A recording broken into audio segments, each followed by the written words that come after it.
Are you ready? I'm ready. All right. Welcome back, fellow adventurers, to Around the Pond. We are flying right into episode 4, which is good because I read something online that it's not all, but it's majority of podcasts either go to episode 7 and stop or go beyond it. So we are well on our way to episode 7. And for episode 4, I'm very happy to have on Ken Spencer, who is a staple of Frog God Games writing. And specifically today, we're going to be talking about him, and we're going to be talking about the Book of Taverns, which has been released from Necromancer Games, the Frog God Games affiliate, to Indiegogo. Actually, we like picked a good recording time because it literally just went live on Oh yeah, Indiegogo. yeah. I've been watching it for the past hour or so. Yeah, I didn't know exactly what time it was going live. All I knew is it was going to be happening, and I'm glad we picked a good time to record because we can basically monitor it as we are having this conversation. So, Ken, on this show, I always like to do each guest justice, and in doing so, generally that leaves it up to given your resume or your backstory. So, why don't we hear a little bit about what exactly you do with Frog God and yourself? Well, for Frog God, I'm a freelancer. I'm one of the main freelancers these days. I do whatever project Zach sends me, uh, and he sends me a lot. Yeah, he And does. For good uh, reason, though. most recently, I did Rocky Cape, which was the feeder adventure for Malice of the Sea King. Yep. What else has come out recently? I've been working like crazy all last year on Frog God Game stuff. I'm not certain what's all made it through the pipeline What yet. production I'm schedule it's on? Yep. exactly. I'm probably most well known. I did the Northland Saga and Northland Saga Complete Yep. Which I years ago. just from like just being around conventions and hanging out with Bill Webb a lot, that's like he raves about the Northland Saga. Anytime someone comes to the booth that's new, that's like one of the first things he brings up. Oh, great! Yeah, I loved working on that. My background is in archaeology and geography, Very and nice. being able to weld high fantasy with a strong historical feel was a lot of fun. I mean, that's a lot of what my writing experience, my writing career these past 10, 11 years has been about. Yeah, that's awesome. And that actually kind of it's kind of ironic that, we have two pretty prolific writers on in a row, especially because last episode was Glenn Seal, with the his big project Liter- is the yeah. Midderlands, yeah, and it was really interesting to hear his background with Great Britain being the main influence for the Midderlands. So it's just ironic that we have you on next with the Northland Saga, which pulls a lot of historical Oh, yeah. information into it. Oh, I've always felt that the good grounding for fantasy needs to be in a historical period of some kind or in Westerns. I've always said Dungeons and Dragons is a Western. That is 100% true, and that's actually why I don't know if you're familiar with the Mandalorian, but Oh, that is it's not even sweeping the nation at this point; it's Swiffering the nation. yes. That's a terrible joke, I know, but um, but that is like a lot of people of like recent film are like the Mandalorian is Dungeons and Dragons, guys. Like if you like Dungeons and Dragons or if you like the Mandalorian, you will love Dungeons and Dragons. Oh yeah, oh yeah. It's definitely you can see in the past, I'd say 10 or 15 years, you can see a lot of the influence of role playing games, especially Dungeons and Dragons, on popular media. And I think that's because there are a lot of writers and producers who that was their first experience with storytelling. That's actually a good point. I never even thought of it that way, to be honest. I always just yeah, I mean, a lot of people who go into like the arts, even on the grand scale of writing for TV shows, start with something, right? Exactly. Yeah. And for maybe like like my dad's generation, it was Dungeons and Dragons, and then like for my generation, it wasn't as much Dungeons and Dragons and tabletop games as it was like video games. Like Jack and Daxter and Sly Cooper. These are the kind. It does transcend to different games and everything like that. But that's an interesting thought. I didn't even think about that. And a lot of the talk show hosts, very charismatic people, were gamers. Like Stephen Colbert was a gamer. Oh I'm yeah. pretty sure Jimmy Kimmel was a gamer, just from hearing what they talk about on their shows. So, it's another good point about history being involved with Dungeons and Dragons. Yeah. So yeah, that's always been one of my stances when I start a new campaign, when I'm coming into Dungeons and Dragons or Swords and Wizardry or any other fantasy role-playing game, is I tend to draw heavily from history. So let me ask you this question then, because this just popped in my head. Do you have a favorite time of like Earth history or human history that you like to pull from?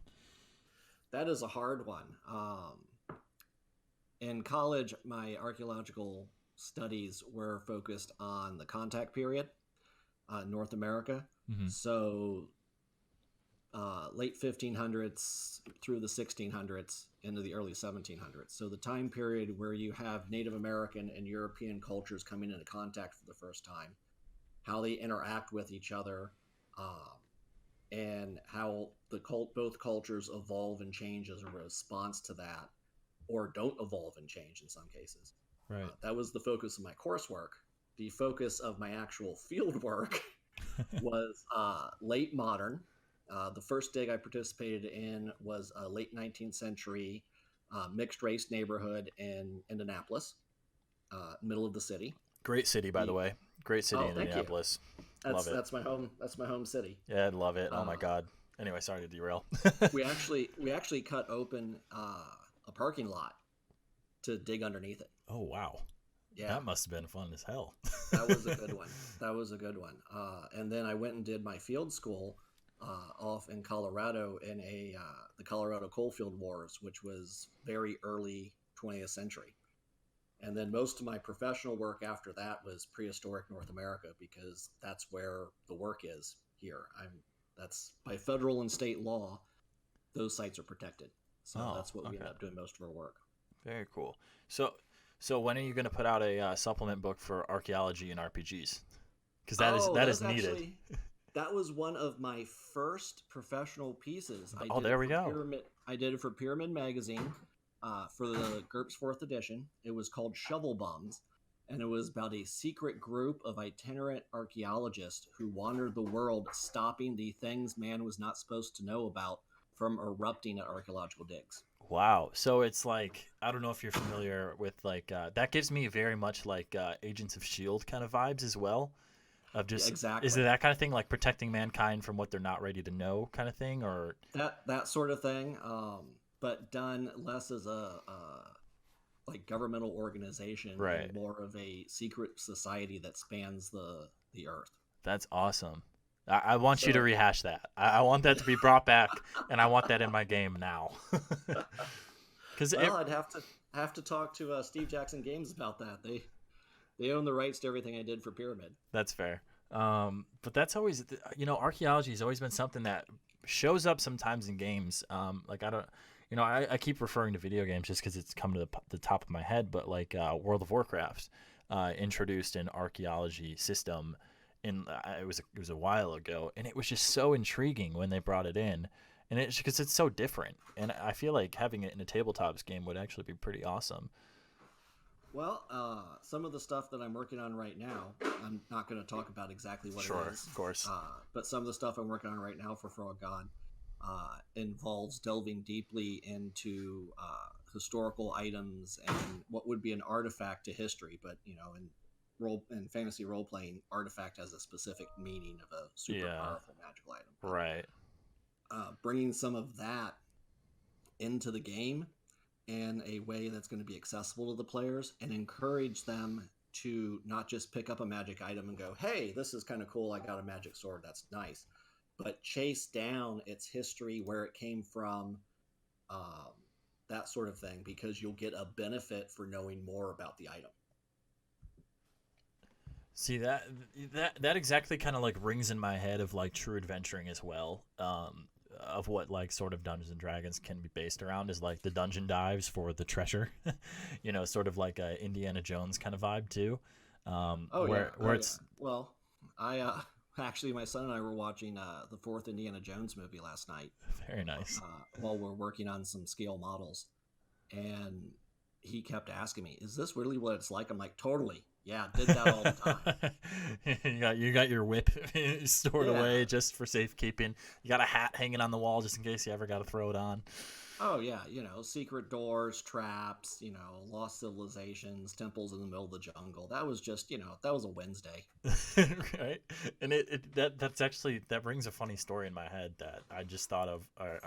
I'm in entertainment with Disney, and at my audition, you know I can't talk about specifically all the audition, Oh yeah. what happened, but basically you get an animation, so you're given a scene that you have to act out without saying any words. So as a longtime dungeon master, this is like, it's like barely scratching the surface of like creation, and you only get like 2 minutes to think of the idea. And the scene that they gave us was like a Raiders of the Lost Ark kind of thing, where you're going through a jungle tomb, and I was like, "This is easy, guys. Like, this is. Can you give me a challenge? Like, Of like course. that's like what we've been gaming for years, and I've always played games, and I'm like, this is like, I wrote an entire adventure last night about Jungle Tomb. Like, you guys got to give me something a little harder to work with here. Exactly. You've been practicing this for years. It's not a difficult thing. Oh yeah. I was about to, just be like, quick plug, be like, yeah, my last book actually featured a jungle adventure. You guys should go check it out.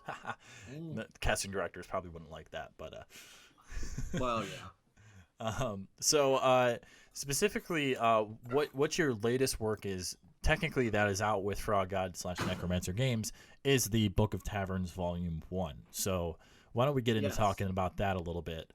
So can you tell me a little bit about what this project entails? We'll start there. Well, we started with the original document.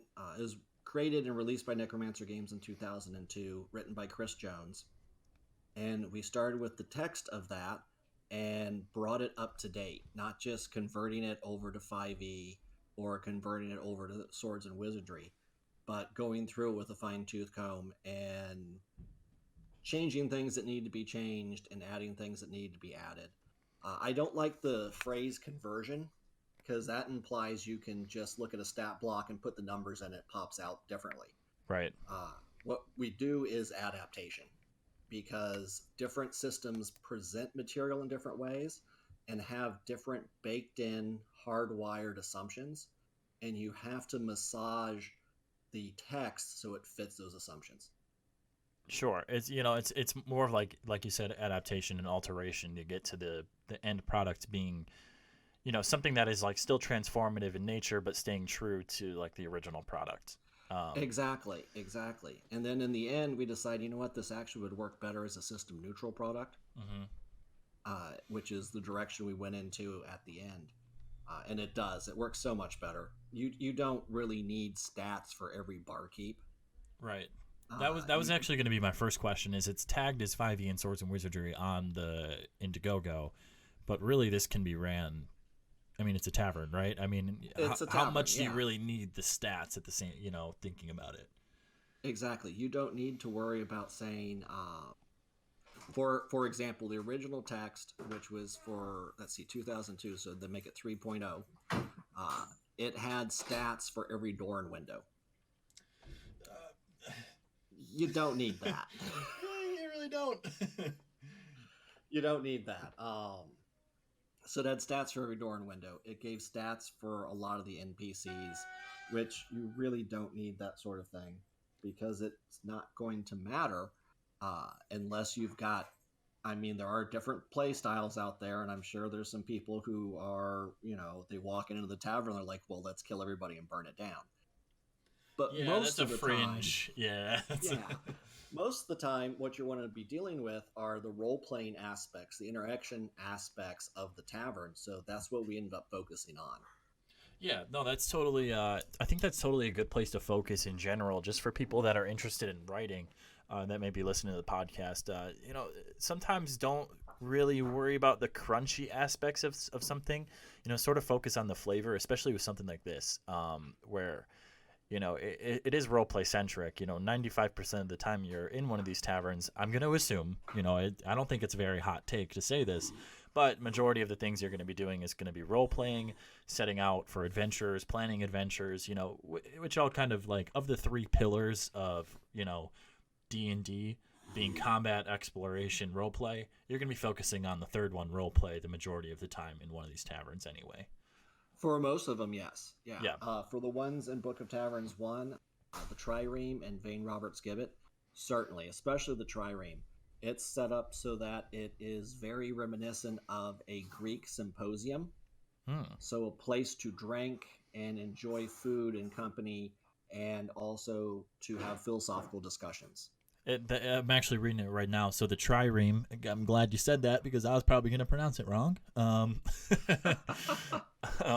Yeah, it does look like it's a more calm area to have discussion, or you kick back after a long, relaxing day, or the philosophers come and try to inspire you or change your way of thinking, kind of thing.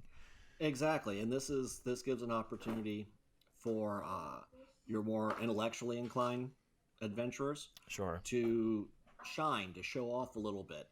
Maybe your party's wizard wants to discuss the implications of conjuration magic, and that gives them a good time for that player to shine. And it's conjuration magic. We know how it works mechanically, and there's a line or two in this book or that book. But in my campaign, I would allow the wizard to be like, okay, so you want to have this discussion with the philosophers? Go ahead and give me your line of BS that sounds good. Throw out your arcane technobabble, and let's have fun with it. yeah, that's very interesting, especially because those. And I can only speak for like my game and the games I've played in, where the intellectual discussion doesn't often happen all that much. So it's good that there's an opportunity here for that, like you said, those characters who choose that, dogma or path of research. They give an opportunity to shine in their own way.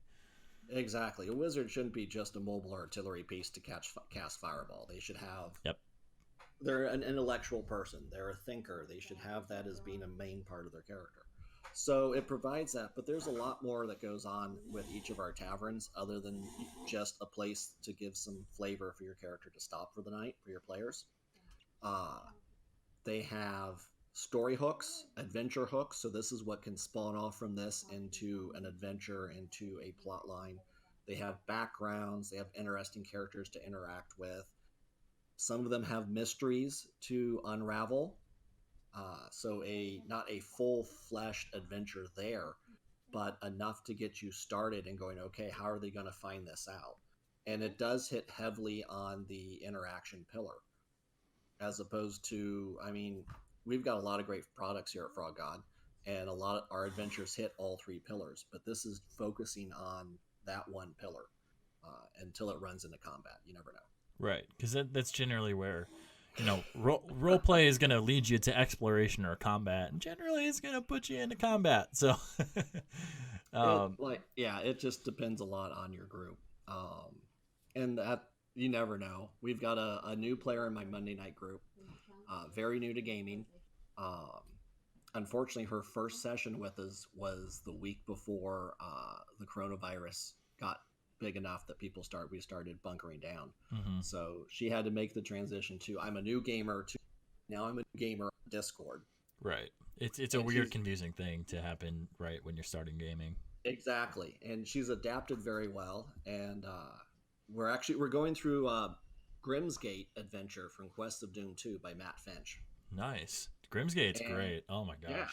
I love it. So she wings one of the monsters, one of the humanoid monsters, and does a point of damage. So I tell her she cuts an ear off. After the fight, her dwarf clerical ward grabs the ear and strings it on a piece of leather. And is like, I'm going to start an ear necklace. Oh, the ear necklace. Oh, I knew it was going there. And the entire group went, wait, what? That is so and great. She's like, am I doing something wrong? I'm like, no, not at all. This is fine. This is great. This is it. This is it. You're coming up with how your character behaves, and yeah, you're taking trophies. And she's like, yeah, I thought I'd do ears or whatever else will fit on a necklace. I'm like, go for it. Have fun. Every character has to have their thing. Exactly. So that's so yeah, she's really interested in the combats, and that's great. That's a good way to start. And she's already learning in her third session with us of turning stuff in that combat into a role play. That's good because that's generally where I see new players like to shine is in combat. Because roleplay can sometimes seem a little intimidating, especially if you have a new player with a veteran group, and the veteran group is just kind of used to or knows what questions to ask or what to look for when you're dungeon diving. So that's good that she's already making that transition because that's kind of difficult to do for new players, I feel like. Yeah, we're quite happy with how she's doing, and she's learning the systems and the rules, and excelling at the role play aspect. So yeah, the now she's walking around with an ear necklace. So they haven't made it back to town yet. They've been leaving the dungeon to take a long rest at a safe spot nearby. Uh, so we'll see when she gets back to town, and they're the big heroes who saved the village. What? How the villagers will be like, is that a necklace of ears? Don't worry about it. It's okay. You worry about yourself, I'll worry about me. Exactly. But the cool part about the Book of Taverns is that it gives opportunity for those players to be able to find themselves or find their own, at all parts of the game. I'm a big person I'm a big proponent of every part of the game should matter to me, because just like how pretty much everything you do in life has a meaning to it, or has an importance if you're that sort of like adventurer, kind of person. Oh yeah. It's really easy to take yourself out of the game and go instantly to mechanics and be like, oh, you sleep 3 days or you travel 3 days and then boom, you're there. Where I find, a lot of the times that travel or that journey or the tavern in this example is just as important of what's going to come next. It's sort of like, the prelude, that, or the prequel, which is just as important as the story itself, in my opinion. Oh, of course. And the taverns can everything from the Book of Taverns. In our case, Volume 1, the Trireme and Vane Roberts Gibbet. You can use all the adventure hooks. You can use all of the mysteries that they might have, or you can use them as a nice piece of text in the background and a chance to break out the role playing, let the characters interact with each other, with the NPCs, and take a little break from that very mechanical. Okay, you traveled X number of hexes today, you've stopped. You didn't have a random encounter, you took a long rest or a short rest or this sort of thing, and let that all break out and let them do what you would do in a bar. Wander in and as your little group and meet people and interact and have a fine time. Yeah, and even in like the beginning of my games where we really didn't have importance on like roleplay just because we were new. We were 14 years old when I ran my first campaign for my friends, and we were playing first edition, and we were just they were ready to kill things. Like they had their characters. We were playing Keep on the Borderlands, and they were ready to go hack and slash whatever they could find over in those weird caves. But now we've kind of transformed to having more story-driven campaigns where, I've gotten better as a DM, so it's more of a sandbox kind of style, and they can just wander into any town and find really anything. And, for anyone who's listening or, Ken yourself, if you ever ran a sandbox campaign, it's really fun, but it's really difficult at the same time because you have to, as a DM, be literally ready for anything that the characters do. And, you can only imagine or, explain so much off the top of your head before you, hit a stump or you're like, I don't know what to say. So I personally love having utility books like this, like the Book of Taverns, because that way sitting next to me is this guide to, at the time, we got Volume 1, but it has two very important taverns that, to be honest, these can really be thrown in anywhere. The Trireme especially, can really kind of be in any town. But then as we sort of like get into Vane Roberts Gibbet a little bit, that's like a dockside, seaside sort of place. Oh yeah, Vane Roberts Gibbet is dockside, seaside, and that may be where you get. It's seedy, it's ratty, kind of run down a little bit. The locals don't take well to outsiders. It's a good place to find adventure. Which is it has a sorry, it has a very it has a very almost Lankmar feel to it. Yes, love Lankmar. Oh my gosh. But that's really cool. What I like about Volume One is like there's the trireme, which is kind of like the I generally think of like philosophy as like high class or statist or the people who are able to pay a very expensive wine and then sit and talk about the the human mission or the Mhm. reason of humanity. These people generally are on the higher class of life who kind of have the time or monetary means to be able to discover these ideologies, whereas then like Vane Roberts Gibbet is like the seaside, work all day, or there's also those other people on the side of the tavern which are probably and worked into like a thieves guild kind of thing where they're organized crime or something like that. So I like how we have both sides ends of the spectrum here with Tavern One, or Volume One. Oh yeah, it hits both. I think both have a great role in the game, and both have a great role at different. Even each can be used at just about any level. Uh, the trireme may tend towards a wealthier party that's been adventuring a while, but there's no reason a party that has a little bit of money to visit the tavern can go in and enjoy and have a nice visit there. The gibbet definitely tends towards. I would use that for a lower or mid level Mm-hmm. party, uh, just because if you're walking around and you can throw out 500 gold pieces, you're not going there. Right. Yeah. I No, mean, you're getting robbed. you're getting, yeah, they're going to try and roll you and dump you in the gutter. Yep. Um, but I also like that both have, especially Vane Roberts Gibbet, have this mystery in their background. And I don't want to give it away because Sure. there might be players listening and there's no point in spilling the beans. Uh, but they both have something that can lead into something deeper and into a big story arc in your campaign if that's the direction you want to go in. Yeah, and that's an important part about sort of these waypoints to me is that they have that opportunity to spawn off and be bigger. Not every group is always going to take that adventure, but at least it's there for the dungeon master, the referee, the game master, whatever you want to call it. It's there for them, and it's that tool added to your toolbox where you feel more comfortable DMing. Sort of like an open-ended campaign where you're just kind of rolling with punches. All of a sudden, your characters end up at the trireme, and they get to discussing with someone, or they're discussing, philosophical ideologies, and then boom, adventure. you know, Exactly. Or they wander into Vane Roberts Gibbet and they're just looking for a cheap place to eat and drink and maybe, tussle with the locals a little bit. And that leads to a bigger adventure that could take them across the ocean or deep under the sea.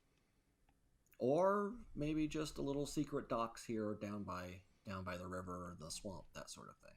yeah, there's always opportunity for things to spawn out, and so I do want to ask you a question on this. So we have the estimated shipping. When do you guys think you're going to ship out the project?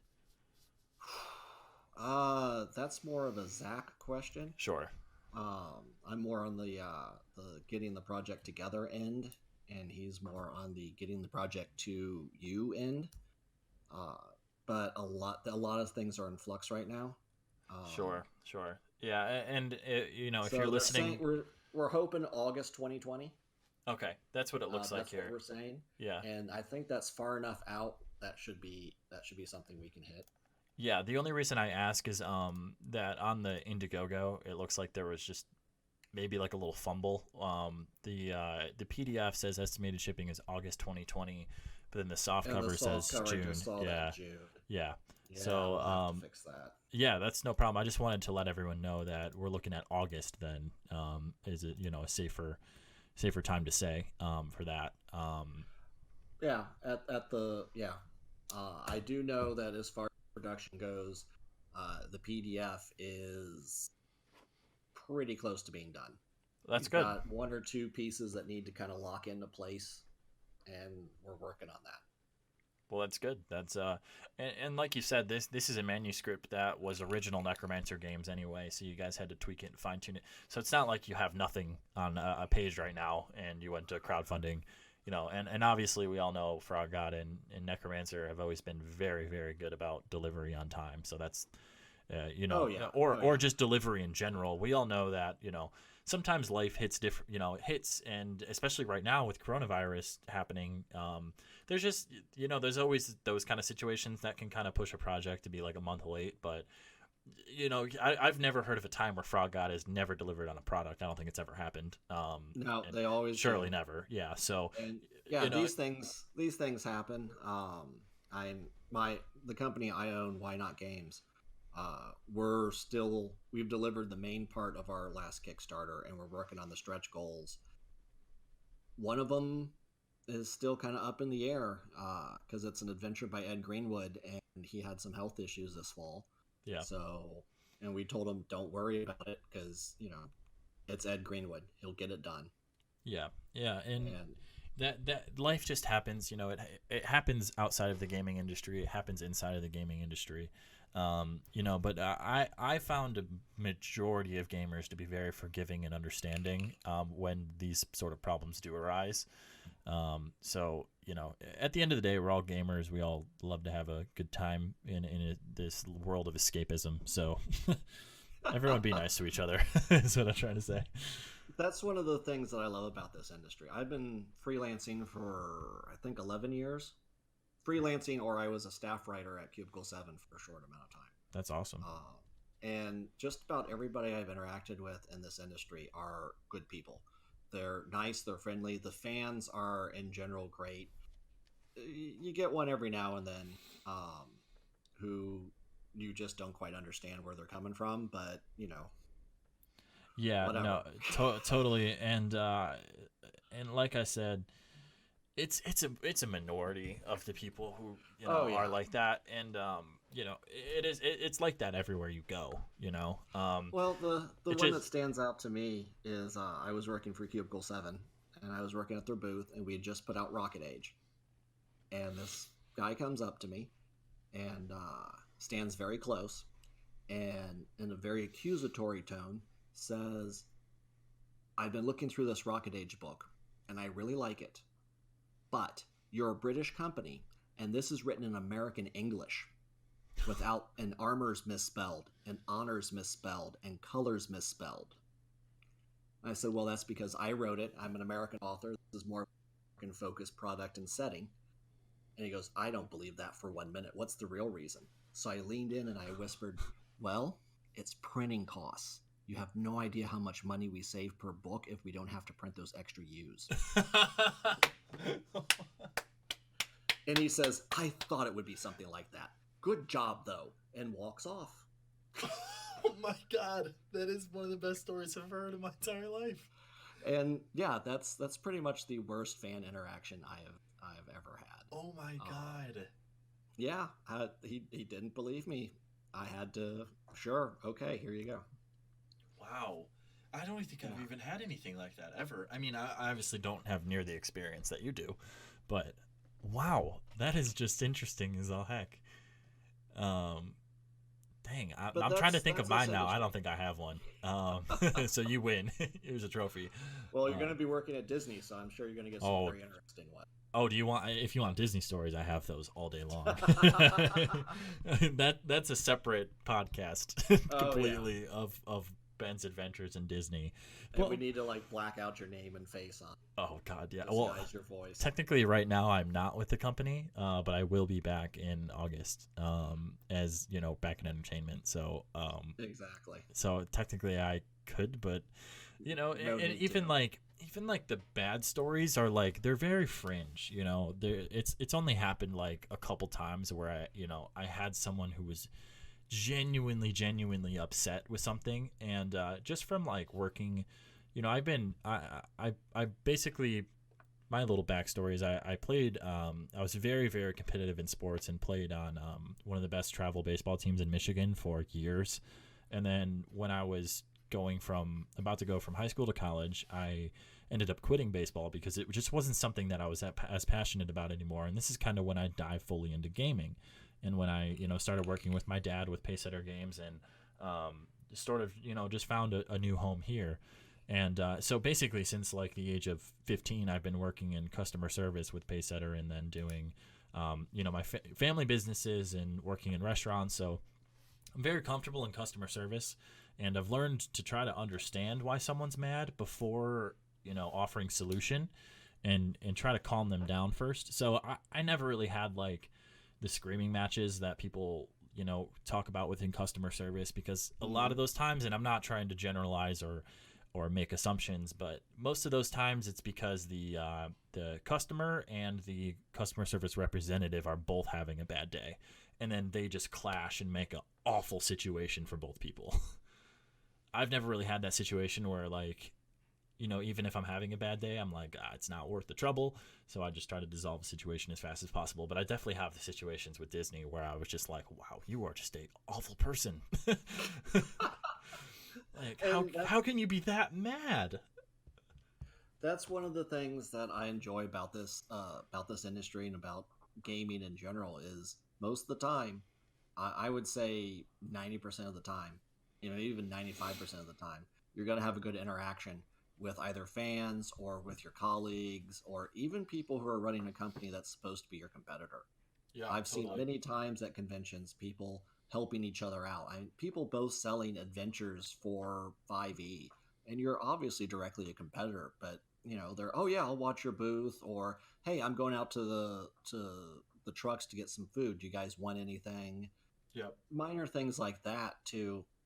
uh, I've seen people exchanging pallet wrap, which is used at the end of a convention, the big, like at Gen Con and Yep. Origins and such, Yep. sharing those with each other because someone ran out or something happened, or lending manpower to each other to try and get something done when things go wrong. And it's really a great community to work in, a great community to work with and And for. totally. And like part of my favorite parts about conventions going as a vendor is seeing the other vendors, because it's like a little reunion. Go get dinner with Frog God, and to go get dinner with like Nord Games, or go get dinner with RPG Coasters is one of my really good friends. I don't know if you're familiar with him, but he does like wooden handcrafted coasters and dice boxes and stuff, and we just like love hanging out with each other, and it's so great to see each other at conventions. And we always like do the fun product swap too. We're like, oh, here's my new stuff, take these books, and oh, well, I'll take your dice boxes, and we just always switch, trade on and off. And I remember like my first memory of Bill Webb actually was at my first North Texas when I was 16, I think, 16 or 17. And I was at North Texas RPG Con, sitting at the Pacesetter booth, and he comes up to me with this stack of books, and I'd never met him before. I have no idea who he is, and he's like, "Hey, give this to your dad next time you see him." And then he just starts taking off of our rack of books. Yeah, He's like, yeah, "Oh, that's this is." He's like, "This is new." This, like, he already knows, because everyone's so close with each other, and we all support and buy each other products or trade them. And he just grabs all these modules, and he's like, "Just tell your dad I grabbed them and gave you these." And I was like, "All right, sounds good, I guess." Oh yeah, it's the trades at the end of the cons are. I ended up with that's how I got into playing Zombicide. Oh, Um, nice, from trading, yeah, yeah, yeah, and it wasn't even me trading. The boss came back to the booth, was like, "Hey, I ended up with for trading, and I can't bring it back on the plane. Anybody want it?" I was like, nice. "I don't know. I'll take a look." And then yeah, yeah, 6 months later, my wife and I are celebrating our wedding anniversary. And she had gotten into playing it and loved it. She goes, "Why don't we have a Zombicide themed gift giving for our anniversary?" Oh, that's awesome. So yeah, it's that sort of thing that that sets the industry aside apart. Um, yeah, and I think, oh geez, yeah, Gen Con is a great thing. Do you normally attend Gen Con? I did last year. I don't think I'm going this year, because we have a Oh, okay. big family vacation with extended family and stuff that we're gonna do. We were gonna do Italy, but Corona Well, yeah. 2020 is kind of ruining that, so we're changing. So I'm not sure yet if I'm going this year. But generally, yeah, I try to get out there. Well, one of the things that I've done at Gen Con for years that I've been in the industry is I make hand homemade Buckeyes. If you're familiar with Buckeyes, Like the nut. uh, they're from Ohio. Right. They Yeah. look like, but they're basically a peanut butter cookie dough Yeah. uh, dipped in chocolate. That's brilliant. And I bring those, and we pass them out to the various people I know, stop by their booths, that sort of thing.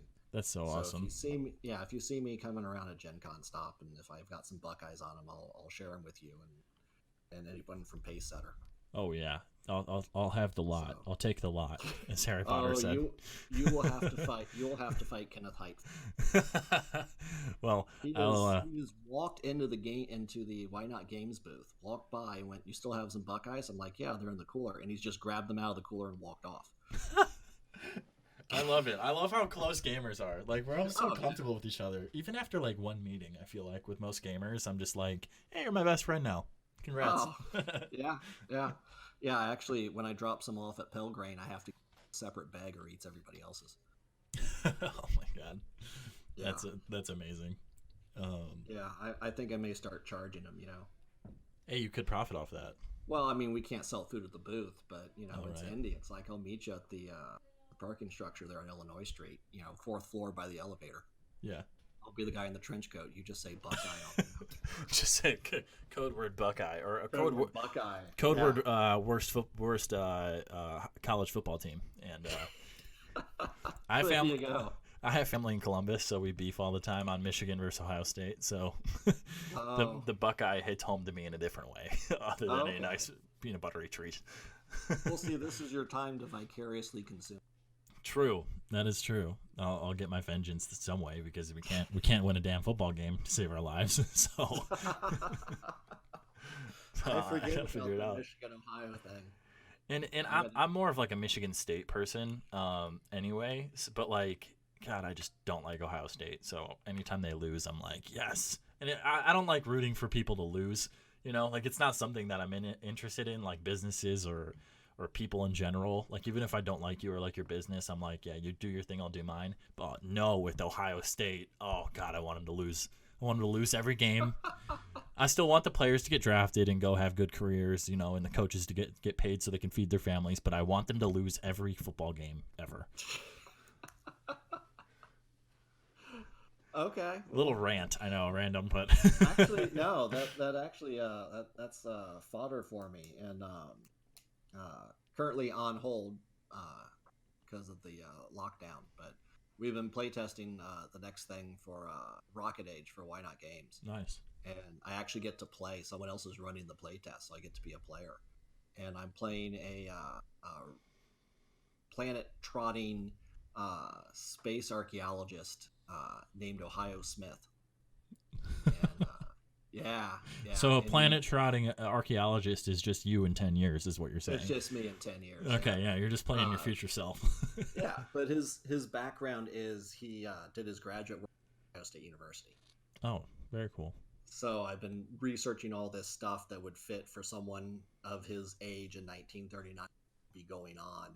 And wow, there's a lot of background to weird things that happened at that university in the early part of the 20th century. Like they got a cow elected homecoming queen. Okay, all right. I don't know why, but I'm like, okay, jot. But yeah, I'll add to those notes. Hates Michigan. Please do. I guarantee Anything that'll be a related. selling point. Yeah, that'll be a selling And- point. Yeah, well, I mean, it's just a character. But I'll collect my royalty check in the There mail. you Thank you very go. much. So. But yeah, you got to find those little hooks, which could bring us right back to Book of Taverns. Yeah, definitely. Because although we've talked about using these as a place your character stops or on a hex crawl or a sandbox style campaign, but there's no reason one of these taverns couldn't be the place your character keeps returning to. Exactly, it can be a home base for sure. Yeah. So Or part of an individual character's backstory is that, this is the tavern they're a regular at. So your wizard could always be saying, hey guys, while we're in town, let's stop by the trireme. I always love to go there, but none of you ever want to come. And that sets up a little bit of role playing there that the players themselves are creating. yeah, and I think that's a really important point too, because I've had discussions like this before as well, as crafting backstories around what you're actually going to be doing. Like for example, like my first book that I wrote, I was on Nerdarchy's podcast, the big D&D YouTubers, for those who aren't familiar with them. They have like 100,000 subscribers or something. Mm. And we were just talking about like the city where the players eventually adventure into. It's long forgotten, 200 years ago. It was basically when the last person adventure or lived there. And Ted, one of the hosts, was just talking about how if he was playing in the campaign, he would want his family lineage to be tied back to that city. And it just like unlocked this part of my brain that I really hadn't thought of before. It's just like crafting backstories around the written content that you're running. So it's very Hmm. easy to do it with the Book of Taverns in this situation. To be a regular of one of the taverns, or maybe a family member is, in past was intertwined with it in some way, just something like that. Or one of the NPCs that are listed as frequenters or owners or workers in the tavern Yeah, could be a hook to bring characters in, or to give your character a bit of a backstory by saying, "Hey, I know this guy. This guy is my sibling or my uncle or my parent or something like that." yeah, for sure. Yeah, there's definitely an unlimited opportunity with a book like this. So we're on volume 1 right now. When do you have like a timeline for volume 2, or do you have a you know? I'm working on them right now. The text is done. We're just waiting to chug through volume 2 and then volume 3, make sure we have all the art and maps together, and then put it together in a layout and bring it to Indiegogo. So Sure. I don't know the set time frame. Um, a lot of when you're working with something with this many moving pieces, because you've got a couple of converters or adapters. You've got project managers, you've got artists, you've got layout, you've got cartographers. A lot of it is just making sure all of these pieces come together in a timely fashion Sure. and then get put together right. And I've always felt that you need to spend more time than you think you need to going over things at the end. Yeah, I totally agree. I like doing something or adapting, converting, writing, and then letting it sit for like a week, and then I like rehashing it and looking at it with a fresh set of eyes. So Oh yeah, and we'll the more eyes on it, the better it's going to turn out in the. most definitely, most definitely. So But we're looking at 3 volumes then. Is that kind of like what we're right now we are, yeah, yes, cool? 3 volumes. Give me a second here. I had volume 1 pulled up on the computer. Let me pull up volume 2 because I'm pretty certain I know what's in it, but you don't want to be the person who says on air the wrong thing. Misinformations. Yeah, that's never a good And time. I've been looking at all three this week, so they're starting to run together just a. Well, that is awesome. That it's very ahead of schedule as well. Um, and Okay, here we go. Volume 2 will have the Witch's Teat and Quintain's Tower. Witch's Teat is a tavern with a cursed portal to hell within it, and the creatures come out of that portal at irregular intervals, and the tavern is developed around this portal as a place for pit fights. oh, Both betting and also the PCs can walk. Hey, I want, and then the fight masters will get you ready and set up and set the rules. And portal opens, something comes out, and it's like, go ahead, fight it. that is awesome because the thing I love about that even more is we are this will be like system neutral, I assume, right? Yes. But for the people who play 5th edition, pit fighting is a downtime activity, where like if you have 7 days off in your campaign, then your characters, while you're not adventuring, can go do downtime activities instead of having your character do it and you not roll any dice for it or do anything for it. This is a perfect opportunity to like actually do that downtime and Oh act it yeah. out. That's Oh yeah. awesome. Or to gamble on the pit fights. Yeah, as well. That gambling is another option for it. So that's very cool. And the Quintain's Tower is the tower itself. It's a ruined castle off in the wilderness. The tower itself has an intricate and interesting backstory that offers plenty of hooks. But the main feature of the tavern is that the Quintain's Tower is the only standing tower still in the castle. And it's been inhabited by ogres and goblins. Ooh, And they're running a tavern. that's interesting. Go ahead, hang out with some And monstrous guys. hang out with some monstrous guys. If you don't cause trouble, then you're welcome to stay. Take part in the Goblin Brewed alcohol if that's your sort of risk taking that you want to get involved in. And get involved in the weird politics of 3 ogre tribes, 2 rival groups of ranger type folks, and the history of the castle that's now in ruins and how it came to be in ruins. I like that a lot. I'm a big fan. Approve. Stamp of approval from around the pond. Good job. All right. Very cool. Well, I think that is a good place to wrap up. This has been a very productive 50-minute discussion, which might be our longest around the pond. I'm not sure. Okay. Usually we run about 30 minutes to 45 minutes, and I'm glad that this one went long because it was really darn intriguing the entire time. So I want to, first off, thank you for coming on. Well, thank you for having me on. I appreciate your time. I know you're a very busy man and talented man where you could be using your time in other places. So thank you for coming and spending it with me. If you guys are interested in checking out the Book of Taverns, as always, you know that Indiegogos or Kickstarters are the top link in the description of the YouTube video you are listening/watching right now. It is already live at the time of you guys listening to this.